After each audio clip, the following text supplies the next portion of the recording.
আসসালামু আলাইকুম। Welcome to বাবুই পাখি। আজকে আমাদের যে প্রবলেমটা সলভ করতে হবে সেটা হচ্ছে আনস্ট্যাকিং প্রবলেম। এখানে এই প্রথম ৩টা ডেটা এই রোটাতে নিয়ে আসতে হবে এবং দ্বিতীয় ৩টা ডেটাকে পরের রোতে নিয়ে আসতে হবে। অর্থাৎ ৩টা করে ডাটা একটা রোতে নিয়ে আমাদেরকে এই পুরা ভেক্টরটাকে এইভাবে অ্যারেঞ্জ করতে হবে। এই আনস্ট্যাকিং প্রবলেমটার আমরা ৩টা সুন্দর সলিউশন দেখব। প্রথম সলিউশনটা তাদের জন্যে যারা এক্সেল ২০২৪ অথবা মাইক্রোসফট 365 ইউজ করেন। তাদের একটা সুন্দর ফাংশন আছে, সেটা হচ্ছে র‍্যাপ রোজ, যেটা দিয়ে আমরা এই প্রবলেমটা সলভ করতে পারি। প্রথমে আমরা যদি দেখি ইকুয়াল টু, তারপর লিখতেছি র‍্যাপ রোজ, লিখে দিলাম ট্যাব। এই র‍্যাপ রোজ ফাংশনটা আমার কাছে কি চাচ্ছে? কোন ভেক্টরকে র‍্যাপ করব, মানে কোন ওয়ান ডাইমেনশনাল অ্যারেকে আমি রোতে র‍্যাপিং করব। তা আমরা কোন ওয়ান ডাইমেনশনাল অ্যারেকে র‍্যাপ করব, আমরা এখান থেকে এই পুরাটুকু, এই পুরা কলামটাকে দেখাই দিলাম যে আমরা এই ডাটাটুকুকে র‍্যাপ করব। এরপর আমরা দিলাম হচ্ছে কমা। এবার চাচ্ছে র‍্যাপ কাউন্ট, মানে একটা রোতে কয়টা ডেটা বসানোর পরে র‍্যাপিংটা হবে, মানে পরের রোটাতে যাবে। এটা নিশ্চয়ই ৩টা করে, কারণ আমরা দেখতে পাচ্ছি যে প্রত্যেকটা রোতে ৩টা করে ডাটা বসবে। তাহলে আমরা এবার র‍্যাপ রোজের ব্র্যাকেটটা ক্লোজ করে যদি এন্টার দেই, স্পিল্ডারের সাহায্যে সাথে সাথে সবগুলো ঘরে আমাদের ডেটাগুলো সুন্দরভাবে পপুলেট হয়ে গেল। যেমন আমরা দেখতে পাচ্ছি লাস্টেরটা হচ্ছে আফজাল, এবং এই আফজালটা সর্বশেষ রোতে চলে আসছে। এই ওয়েটা হচ্ছে আমরা দেখলাম র‍্যাপ রোজ স্পিল্ড অ্যারে ফাংশনের সাহায্যে প্রবলেমটা সলভ করা। দ্বিতীয় উপায় হচ্ছে আমরা ফাইন্ড রিপ্লেসের মাধ্যমে এই প্রবলেমটা সলভ করতে পারি। চলুন আমরা দেখি। আমরা প্রথমে সূত্রটা মুছে দিলাম। তাহলে এই ঘরটাতে আমি কোন ঘরের ডাটা আনতে চাই? A6 ঘরের। তাহলে আমাদের লেখা উচিত হচ্ছে equal A6, but equal A6 আমরা লিখব না। আমরা একটা কাজ করব, সেটা হচ্ছে ইকুয়ালের জায়গায় আমরা হ্যাশ ইউজ করব। দিলাম হ্যাশ A6, লিখে দিলাম ট্যাব। এর পরের ঘরে আমরা কোন ঘরের ডাটা আনবো? A7 ঘরের। তাহলে আমরা লেখা উচিত হচ্ছে ইকুয়াল A7, বাট আমরা ইকুয়াল এখানে লিখব না, আমরা লিখব হচ্ছে হ্যাশ A7 দিয়ে আমরা এই দুইটা ঘরকে সিলেক্ট করে এদিকে টান দিয়ে নিয়ে আসলাম, কারণ এই ঘরটাতে A8 ঘরের ডাটা এসে বসবে। এরপর এই ঘরে কোন ঘরের ডাটা বসবে? অবশ্যই A9 ঘরের। তাহলে আমরা ইকুয়াল A9 না নিয়ে লিখে আমরা লিখতেছি হ্যাশ A9 দিয়ে দিলাম ট্যাব, এবং তারপরে ঘরে হচ্ছে হ্যাশ A10।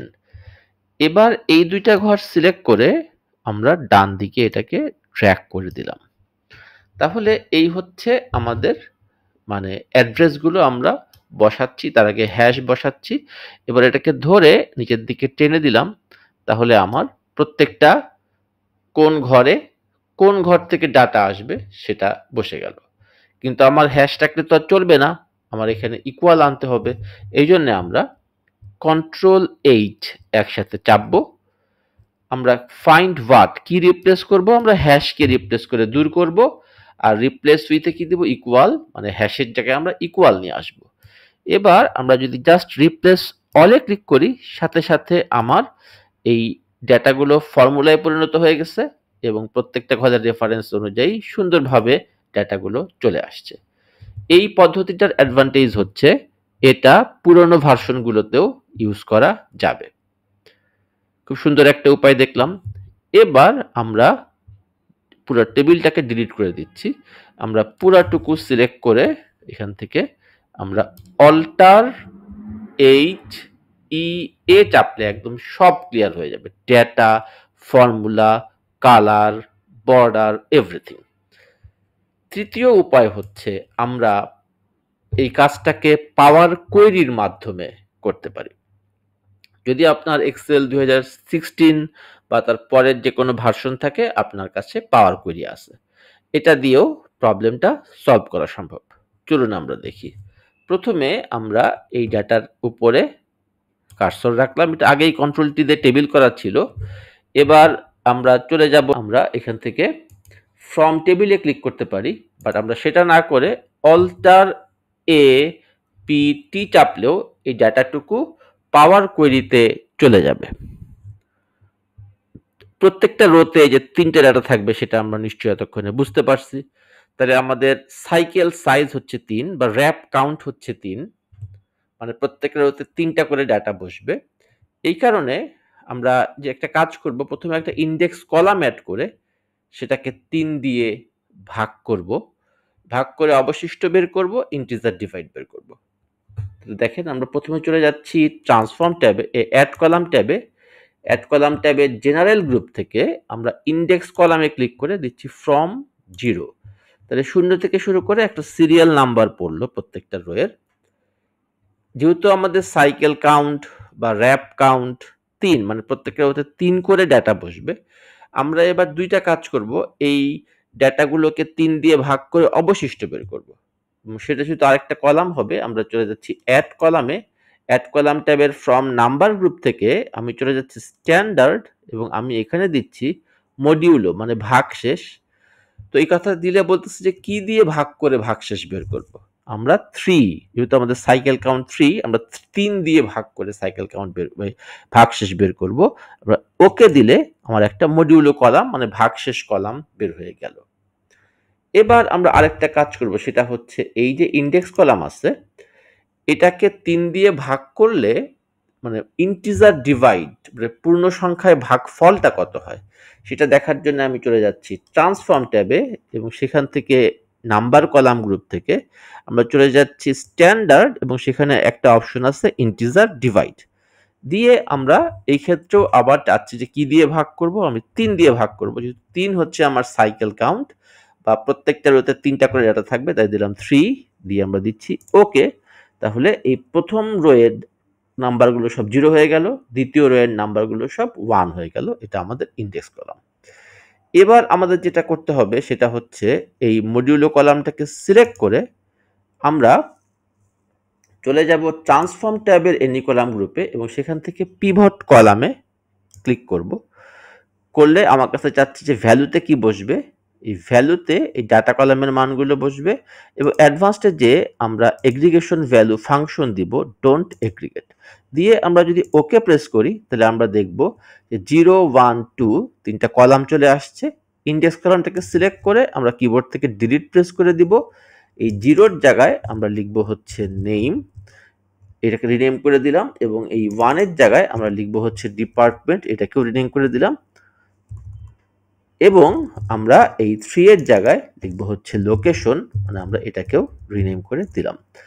এবার আমরা যদি লোকেশন, এটাকেও রিনেম করে দিলাম। এবার আমাদের ডাটাটা প্রিপেয়ার হয়ে গেছে।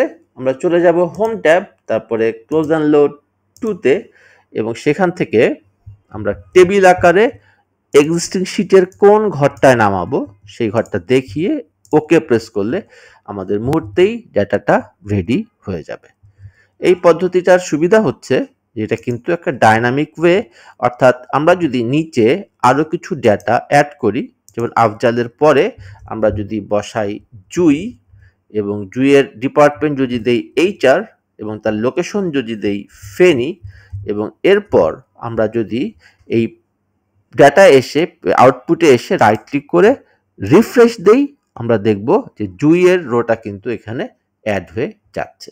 তাহলে পাওয়ার কোয়েরি দিয়ে কোনো কিছু করলে সেটা রিফ্রেশেবল একটা প্রসেস হয়, অর্থাৎ ইনপুট ডাটায় চেঞ্জ হলে আউটপুটটাকে রিফ্রেশ দিলেই আমার রিপোর্টটা আপডেট হয়ে যায়।